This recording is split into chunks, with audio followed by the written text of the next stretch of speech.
दोस्तों ये वाकया है एक गरीब लड़के की बकरे ईद की। दोस्तों बहुत पुराने सालों की बात है। प्राचीन काल में वादी अल हयात नाम की एक सुंदर घाटी थी जो पहाड़ों से घिरी हुई और खजूर के पेड़ों से सजी हुई थी। इस घाटी के बीचों बीच एक छोटा सा गांव था जिसे अल सलाम कहा जाता था। ये गांव एक छोटी नदी के किनारे बसा था जो पहाड़ों से निकलकर रेगिस्तान में खो जाती थी। गांव के लोग सरल जीवन जीते थे, खेती करते, पशुपालन करते और अल्लाह की इबादत करते। इसी गांव में अमीन नाम का एक युवक रहता था। उसकी उम्र मात्र 20 बहारें थी, लेकिन उसके कंधों पर जिम्मेदारियों का पहाड़ था। पिछले साल उसके अब्बू इस दुनिया से रुखसत हो गए थे और अब वह अपनी अम्मी और छोटी बहन आयशा का एकमात्र सहारा था। अमीन देखने में दुबला पतला था, लेकिन उसकी आंखों में एक अजीब सी चमक थी जिससे पता चलता था कि वह साधारण युवकों से अलग है। अमीन के पास कुछ भी ज्यादा नहीं था। एक छोटा सा घर, थोड़ी सी खेती की जमीन और 2 बकरियों। वह हर सुबह फज की नमाज पढ़ने के बाद अपनी जमीन पर काम करता, दोपहर में अपनी बकरियों को चराने पहाड़ी पर ले जाता और शाम को थका हारा अपने घर लौटता। उसकी अम्मी, जिनका नाम फातिमा था, घर संभालती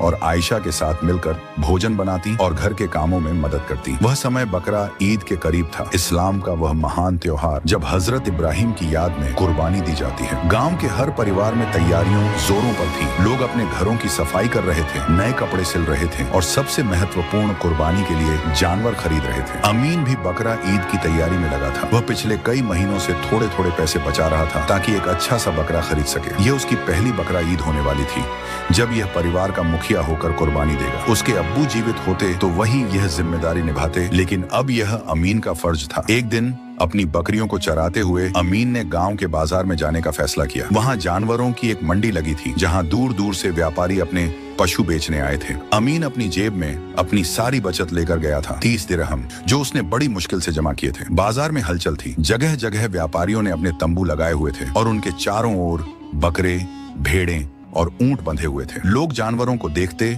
उनकी कीमत पूछते और सौदा करते थे। अमीन धीरे धीरे हर तंबू के पास गया, हर जानवर को ध्यान से देखा और उनकी कीमतें पूछी। अमीन जल्द ही समझ गया कि बकरा ईद के करीब आने के कारण सभी जानवरों के दाम बढ़ गए थे। एक अच्छा सा बकरा कम से कम 40 से 50 दिरहम का था, जो उसकी बचत से कहीं ज्यादा था। उसके पास सिर्फ 30 दिरहम थे और वह भी उसने इतनी मेहनत से बचाए थे। निराश होकर अमीन बाजार के एक कोने में बैठ गया। उसकी आंखों में आंसू थे। हे अल्लाह, उसने प्रार्थना की, मैं अपने अब्बू के बाद पहली बार कुर्बानी देना चाहता हूँ। मेरी मदद करो, मेरी हिदायत करो। वह कुछ देर वहीं बैठा रहा, अपने विचारों में खोया हुआ। अचानक उसे किसी के पास आने की आवाज सुनाई दी। उसने ऊपर देखा और एक बूढ़े व्यापारी को देखा जिसकी दाढ़ी सफेद थी और चेहरा सूरज की तपिश से झुलसा हुआ था। क्या तकलीफ है मेरे बेटे? बूढ़े व्यापारी ने पूछा। अमीन ने अपनी समस्या बताई, कैसे वह अपने परिवार के लिए बकरा ईद पर कुर्बानी देना चाहता है, लेकिन उसके पास पर्याप्त पैसे नहीं हैं। बूढ़े व्यापारी ने कुछ देर अमीन को देखा, जैसे वह उसके दिल की गहराई में देख रहा हो। फिर उसने कहा, मेरे पास एक बकरा है जो शायद तुम्हारे काम आ सके। वह अभी छोटा है लेकिन स्वस्थ है। मैं उसे 30 दिरहम में दे सकता हूँ। अमीन की आंखों में चमक आ गई। सच में? आप मुझे दिखाएंगे? बूढ़ा व्यापारी अमीन को अपने तंबू की ओर ले गया जो बाजार के दूसरे छोर पर था। वहाँ एक कोने में एक छोटा सा बकरा बंधा हुआ था। वह दूसरे बकरों की तुलना में छोटा था,